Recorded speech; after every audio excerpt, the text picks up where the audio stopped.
খেয়াল করে দেখেন। এলো এখানে 1.5 লক্ষ টাকা আছে। এতগুলো টাকা? আমি করিং চাচার লগে কথা কইছি। করিং চাচার মার্কেটে 10টা দোকান আছে না, হ্যাঁ। ওইখান থেকে একটা দোকান আমি নিয়েছি। আর আমি অ্যাডভান্স দিয়েছি 50,000 টাকা। আর এইখানে 1.5 লক্ষ টাকা আছে। এই টাকা দিয়ে তুমি দোকানের মাল কিনে কালকে থেকে দোকানটা চালু করো। এতগুলো টাকা কই পাইছো?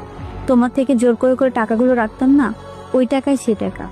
ওই টাকাগুলো যদি আমি তোমার থেকে জোর করে না রাখতাম, তাহলে তো আমি এতগুলো টাকা একসাথে জমা করতে পারতাম না। একটা নারী চাইলে একটা সংসার ডুবাইতেও পারে, আবার ভাসাইতেও পারে। এই সংসারটা আমাদের। আমরা যদি সবকিছু মানিয়ে নিতে পারি, তাহলে তো আমরা ভালো থাকবো। আমি তোমার পাশে সব সময় আছি। আমি দূর থেকে তোমার কষ্টগুলো সব দেখেছি। আমার আসলে কপালটাই ভালো, তোমার মতন একজন বউ পাইছি।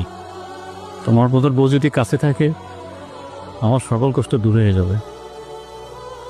ঠিক আছে, টাকাগুলো এখন তোমার কাছে রাখো।